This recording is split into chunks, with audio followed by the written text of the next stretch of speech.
Some movies are just movies.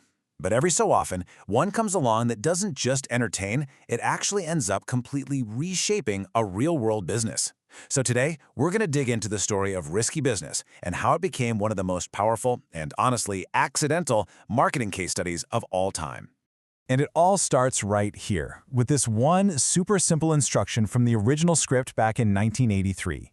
This was the only direction given for a scene that would become an absolute cornerstone of 80s cinema.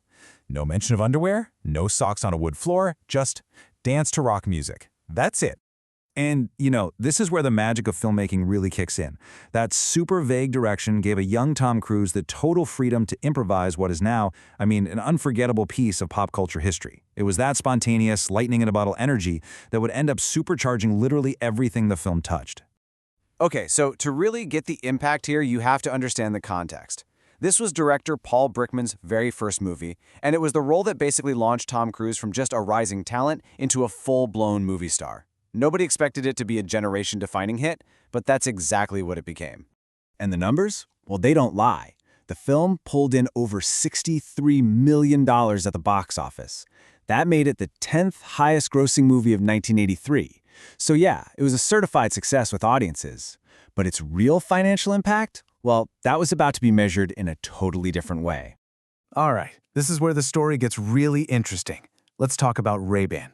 Because at the time, their classic Wayfarer sunglasses, they were on the verge of being discontinued. Seriously, people thought they were dated, they were out of style. So the company decided, what the heck, let's take a small gamble on product placement. And get this, for just $50,000, Ray-Ban signed a deal to place their products in a handful of movies and TV shows each year. Risky business was just one of those placements. It was a really modest investment, kind of a shot in the dark to try and revive a product line that was pretty much dying.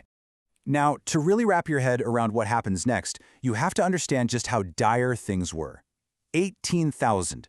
Ray-Ban was selling only 18,000 pairs of Wayfarers a year. That's not a healthy brand, folks. That's a brand on life support. This number is absolutely crucial because it's the baseline for one of the biggest marketing turnarounds in history. So the movie comes out, and you've got Tom Cruise looking effortlessly cool in those Wayfarers, and something incredible happened. That $50,000 gamble? It was about to pay off in a way that nobody, not even Ray-Ban themselves, could have ever imagined. The jump was immediate and massive. In the year the film was released, sales skyrocketed from a measly 18,000 pairs all the way up to 360,000 pairs. That's not just a little bump, that's a complete resurrection of a brand, all thanks to one movie. Just looking at this chart really puts the sheer scale of it into perspective, right? That tiny little sliver on the left, that was the brand's entire annual sales before the film. The massive bar on the right, that's what happens after audiences saw Tom Cruise put on the shades. It wasn't just growth, it was a total cultural takeover. Let's just put the final number on it. That's a 2,000% increase in sales. A 2,000% increase. A product that was nearly extinct became the hottest fashion accessory of the decade, pretty much overnight. And this is what cemented the film's legendary status in the marketing world. But believe it or not, the Ray-Ban story, as wild as it is, wasn't the only one. The film also had a huge effect on another luxury brand, Porsche. Specifically, that sleek, futuristic-looking Porsche 928 that was basically a character in the movie. So here's a great little behind-the-scenes tidbit. The movie has that really memorable car chase, right? Well, at the time, Tom Cruise, he didn't actually know how to drive a manual transmission. So how do you pull it off? Turns out the film's own producer, John Avenett, taught him, right there on the set. And the car he learned on? It was the actual hero car they used in the movie. It just adds this awesome layer of authenticity to the whole story. The star was literally bonding with the car as they were filming. And this is where it gets even better. This famous line, which sounds like it was written by the world's best ad agency, it wasn't even in the script. It was an ad-lib from Tom Cruise that made it into the final cut. He just spontaneously delivered Porsche's actual brand tagline, giving them this priceless, unsolicited endorsement. Incredible. And the legacy of that car, it's undeniable. One of the Porsche 928s they used on screen was later auctioned off for a jaw-dropping $1.9 million.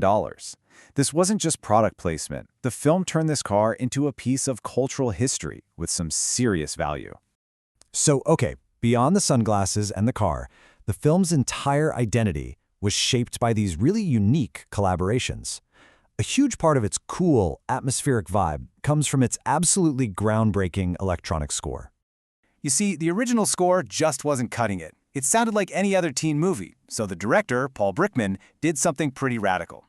He flew all the way to Berlin to meet the pioneering electronic group Tangerine Dream. For 10 straight days, they all locked themselves in a studio and co-wrote the entire iconic score from scratch. That collaboration is what gives the film its signature sound. But it really wasn't just two big brands. The whole film created this ecosystem of cool. For Ray-Ban, the impact was, well, transformational. I mean, it literally saved the product. For Porsche, it was major.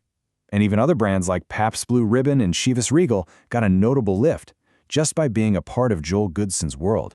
So when you boil it all down, here's the thing. Risky Business never set out to be some giant advertisement, but through a combination of great storytelling, perfect casting, and just authentic integration, it accidentally became the gold standard for how a film could elevate a brand into the stratosphere.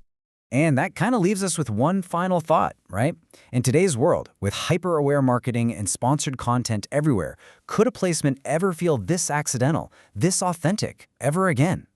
What would it even take for a product to not just be in a film, but to become a true part of its story and its legacy?